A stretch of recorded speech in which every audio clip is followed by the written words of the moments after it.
آج کے اعداد و شمار پر نظر ڈالیں تو ایک حیران کن حقیقت سامنے آتی ہے کہ 76.8% قومی یونیورسٹیوں میں خواتین زیر تعلیم ہیں۔ ارے واہ، 76% سے زیادہ؟ جی، یعنی خواتین اب اعلیٰ تعلیم کے میدان میں مردوں سے بہت آگے نکل چکی ہیں۔ تو یہاں ایک عجیب سی صورتحال پیدا ہوتی ہے، مطلب تعلیم تو حاصل کر لی، لیکن پھر کیا؟ کیونکہ ماخذ بتاتا ہے کہ اس تعلیمی ترقی کے باوجود نوکریوں کی منڈی میں خواتین کی شمولیت اس رفتار سے نہیں بڑھی۔ اور یہاں جو بات سب سے زیادہ حیران کن ہے وہ یہ ہے کہ اس کی دو بنیادی وجوہات ہیں۔ پہلی وجہ تو یہ ہے کہ یہ خواتین تعلیم میں آگے ہونے کے باوجود زیادہ تر روایتی نسوانی مضامین کا انتخاب کرتی ہیں۔ اچھا، یعنی آرٹس یا ہیومینٹیز وغیرہ؟ بالکل، جس کی وجہ سے ان کی حاصل کردہ ڈگریوں اور آج کی جدید لیبر مارکیٹ کی جو تکنیکی ضروریات ہیں ان کے درمیان ایک بہت بڑا خلا یا جسے ہم ایک مس میچ کہتے ہیں وہ پیدا ہو گیا ہے۔ ہاں، یہ مس میچ تو پوری دنیا کا مسئلہ ہے ویسے۔ صحیح کہہ رہی ہیں، لیکن یہاں دوسری وجہ بھی اہم ہے، اور وہ ہیں انتہائی سخت ثقافتی پابندیاں، جیسے کام کی جگہوں پر مخلوط ماحول سے گریز کرنا، رات کے وقت کام کرنے کو معیوب سمجھنا یا اکیلے سفر کرنے پر ممانعت۔ تو یہ صورتحال تو کچھ ایسی بن گئی کہ ایک شخص نے برسوں لگا کر ہوائی جہاز اڑانے کی اعلیٰ ترین تربیت حاصل کی ہو، لیکن جب وہ میدان میں آئے تو معاشرہ اسے صرف سائیکل چلانے کی اجازت دے رہا ہو۔ وہ زبردست ذہنی بھٹن تو محسوس کرے گا۔ بالکل، گھٹن ہوگی، اور یہی وہ مقام ہے جہاں یہ پڑھی لکھی خواتین روایتی نوکریوں کے بند دروازوں سے مایوس ہو کر اپنی صلاحیتوں کو آزمانے کے لیے بزنس کی طرف آ رہی ہیں۔ صحیح۔ لیکن یہاں مغربی دنیا کے مقابلے میں ان کے محرکات یکسر مختلف نظر آتے ہیں۔ اور یہ فرق سمجھنا بہت ضروری ہے۔ مطلب مغربی دنیا کی روایتی تحقیق پر غور کریں تو وہاں خواتین عموماً دو بڑی وجوہات کی بنا پر اپنا کاروبار شروع کرتی ہیں۔ یا تو وہ معاشی مجبوری اور غربت کے شکار ہوتی ہیں، یا پھر کارپوریٹ دنیا میں ترقی کی اندیکھی رکاوٹوں، جسے ہم گلاس سیلنگ کہتے ہیں، اس سے تنگ آ کر اپنا راستہ خود بناتی ہیں۔ بالکل ایسا ہی ہے۔ لیکن متحدہ عرب امارات کی ان خواتین کا معاملہ اس کے بالکل برعکس ہے۔ تحقیق میں جب ان سے پوچھا گیا کہ ان کے کاروبار شروع کرنے کا اصل محرک کیا ہے، تو 24% کا جواب تھا آزادی حاصل کرنا، 19% نے کہا کہ وہ معاشرے کی ترقی میں اپنا حصہ ڈالنا چاہتی ہیں، اور 13% کا مقصد ذاتی بہتری تھا۔ اور وہ ہندسہ جس نے تمام اندازوں کو غلط ثابت کر دیا وہ یہ ہے کہ زیادہ آمدنی یا پیسہ کمانے کی خواہش صرف 7% خواتین کا محرک تھا۔ واقعی صرف 7%؟ ذرا سوچیں، دنیا بھر میں کاروبار کا بنیادی مقصد ہی منافع کمانا سمجھا جاتا ہے، لیکن یہاں ماخذ میں مائسہ نامی خاتون کی بڑی زبردست مثال موجود ہے۔ مائسہ نے وزارت تعلیم میں پورے 19 سال تک تدریس کی۔ 19 سال ایک بہت طویل عرصہ ہے۔ جی، 19 سال ایک مستحکم سرکاری نوکری کرنے کے بعد اس نے کاروبار شروع کیا۔ کیوں؟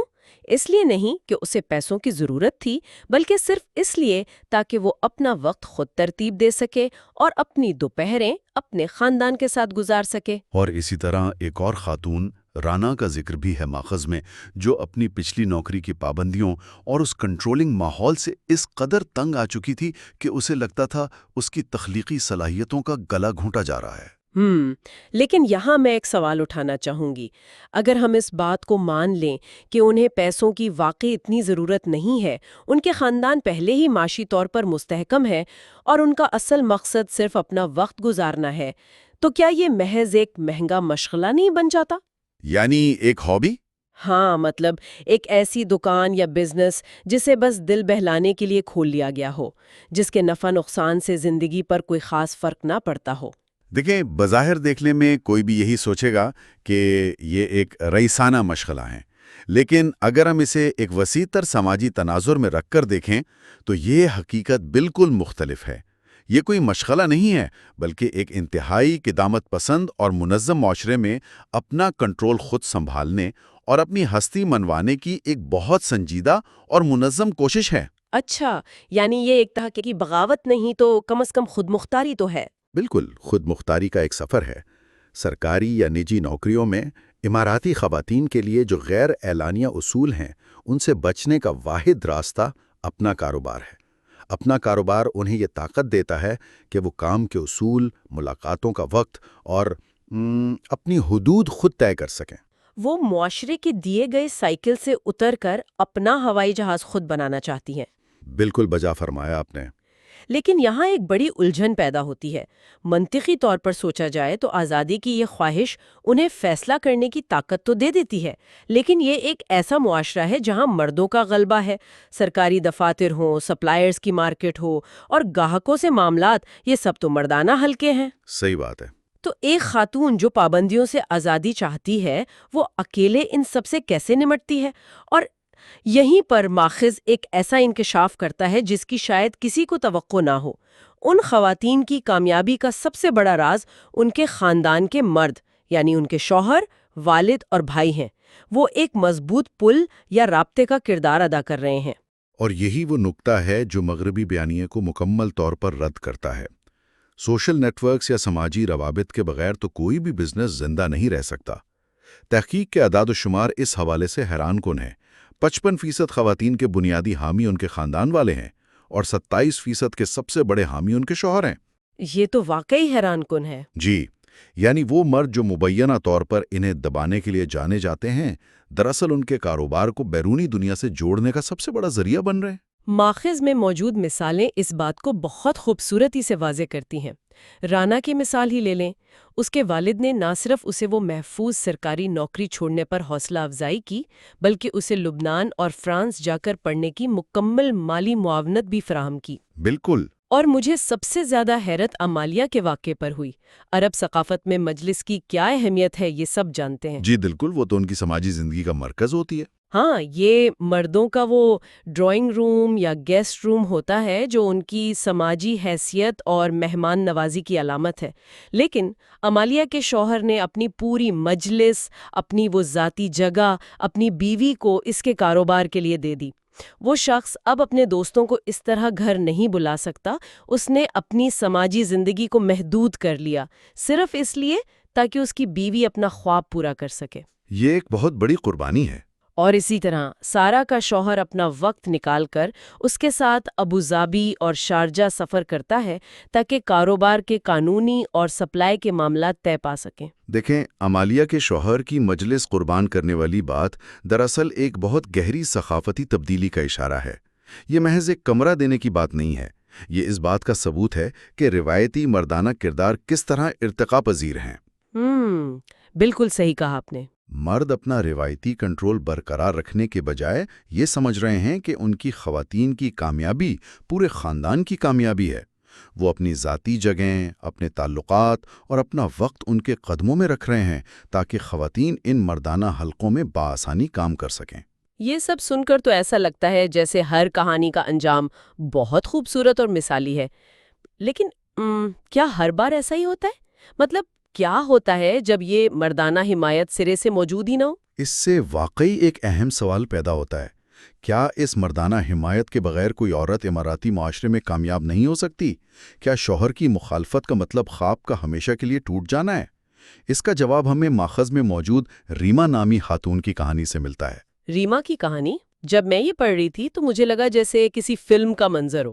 ریما کا شوہر خواتین کے کام کرنے کے سخت خلاف تھا۔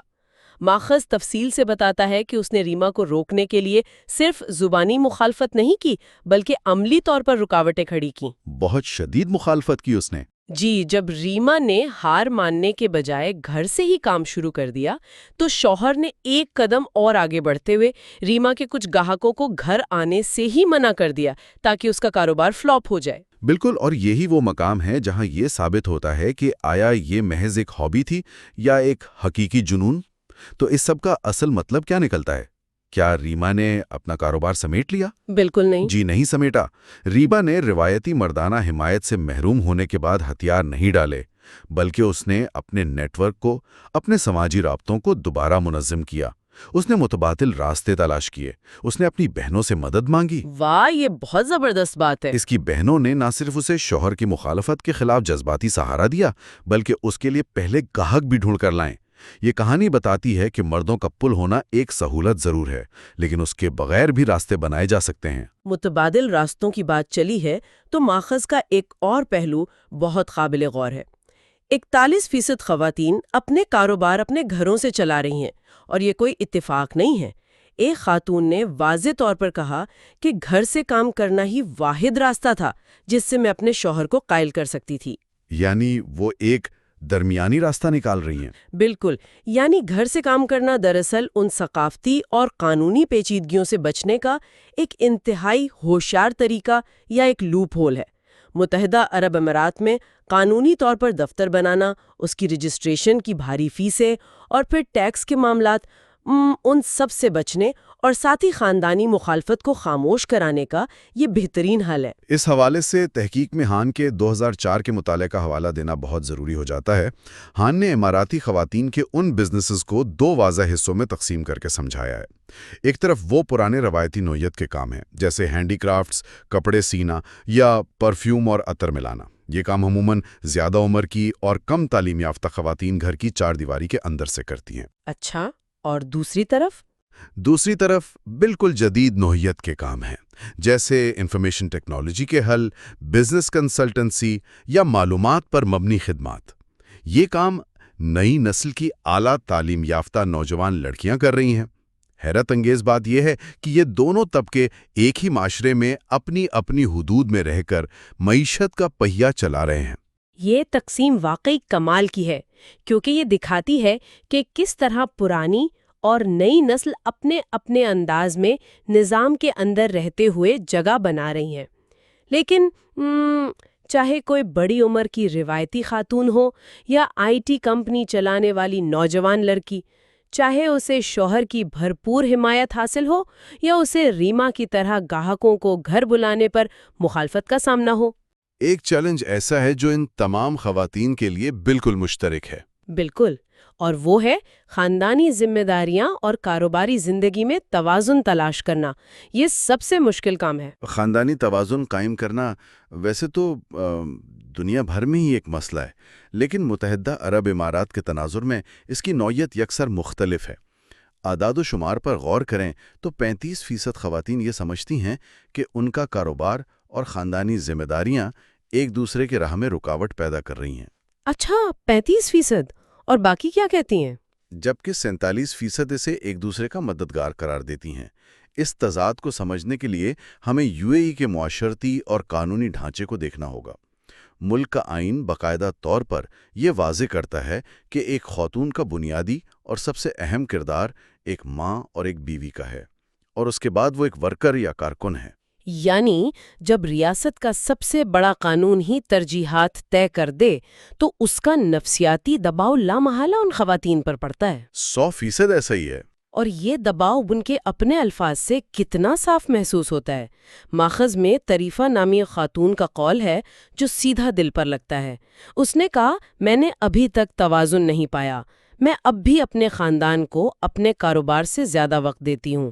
وہ ایک مسلسل ذہنی کشمکش کا شکار ہے۔ جی، ایک مستقل جد و جہد ہے۔ اور رانا کو دیکھیں جو دلہنوں کی تیاری اور تقریبات کا کام کرتی ہے۔ اب یہ تقریبات عموماً ویکینڈ پر ہوتی ہیں۔ ویکینڈ وہ وقت ہے جب سارا خاندان اکٹھا ہوتا ہے، لیکن رانا کو اسی وقت سب سے زیادہ کام کرنا پڑتا ہے، جو کہ ظاہر ہے خاندان کے لیے بھی مشکل ہوتا ہوگا۔ بالکل، ایک انتہائی خاندانی معاشرے میں رہتے ہوئے بے وقت دوگلے کردار ادا کرنا، یعنی ایک بہترین ماں بھی بننا، ایک تابع دار بیوی بھی رہنا اور ایک کامیاب بزنس وومن بھی ہونا، یہ کوئی آسان کام نہیں ہے۔ اور اسی لیے ہم کہہ سکتے ہیں کہ یہ محض چند خواتین کی انفرادی جدوجہد کا معاملہ نہیں ہے۔ اگر معاشرہ چاہتا ہے کہ یہ خواتین واقعی بااختیار ہوں تو اسے وسیع تر معاشرتی پالیسیوں کی ضرورت ہے۔ جی بالکل، صرف انفرادی ارادے تو کافی نہیں ہوتے۔ صحیح، ایک ایسا ماحول درکار ہوتا ہے جو ان دوہرا کرداروں کی پیچیدگی کو سمجھے، چاہے وہ بہتر چائلڈ کیئر کے مواقع ہوں، کام کے اوقات میں لچک ہو یا خاندانی توقعات میں نرمی ہو۔ تو اگر ہم آج کے اس پورے علمی جائزے کو سمیٹیں تو ہم نے ایک طویل سفر طے کیا ہے۔ ہم نے دیکھا کہ تیل کی بے پناہ دولت نے کس طرح ایک ایسا معاشرہ تخلیق کیا جہاں فراغت ہی سب سے بڑا رتبہ بن گئی، اور کس طرح آج کے تعلیمی یافتہ اماراتی خواتین اس مادی فراغت سے بیزار ہو کر اپنی صلاحیتوں کا لوہا منوانے کے لیے کاروباری دنیا میں آ رہی ہیں۔ بالکل، ہم نے یہ اہم ترین بات بھی سمجھی کہ ان کا اصل محرک پیسہ نہیں بلکہ اپنی زندگی پر کنٹرول اور آزادی کی خواہش ہے، اور سب سے بڑھ کر یہ کہ کوئی بھی خواب اکیلے پورا نہیں ہوتا. ان کے خاندان کے مرد روایتوں سے ہٹ کر کس طرح ایک مضبوط پل کا کام کر رہے ہیں. دیکھیں یہ تفصیلات اس لیے اہم ہیں کہ یہ ثابت کرتی ہیں کہ کسی مخصوص خطے کی ثقافت اور روایات کس طرح وہاں کے کاروبار کی نوعیت کو یکسر بدل کر رکھ دیتی ہیں. کوئی معاشرہ جتنا مرضی خدامت پسند ہو، انسانی ذہن راستے نکال ہی لیتا ہے. بالکل نکال لیتا ہے. اور سب سے بڑا سبق یہ ہے کہ ایک مضبوط سپورٹ سسٹم کی عدم موجودگی میں نئے راستے تلاش کرنے کی صلاحیت ہی اصل بقا ہے. بے شک.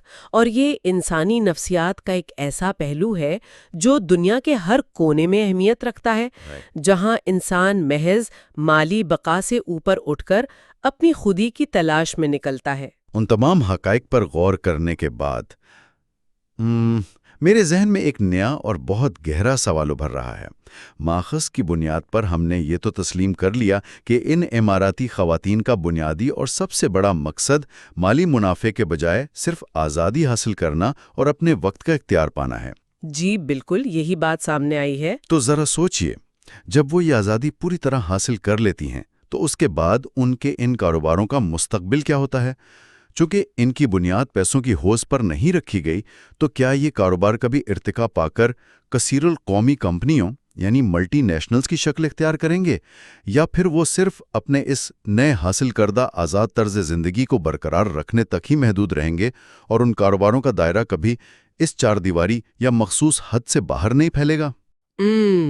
یہ واقعتاً ایک ایسا سوال ہے جو آج کی پوری بحث کو ایک نئے زاویے سے دیکھنے پر مجبور کر دیتا ہے اور ذہن میں کئی نئی سوچوں کے دروازے کھولتا ہے. امید ہے کہ آج کے اس تفصیلی نشست نے معمول کی سوچ سے ہٹ کر کچھ نئے پہلوؤں کو سمجھنے میں مدد دی ہوگی. اگلی بار ایک نئے موضوع اور ایک نئی تحقیق کے ساتھ پھر تفصیلی جائزہ لیں گے.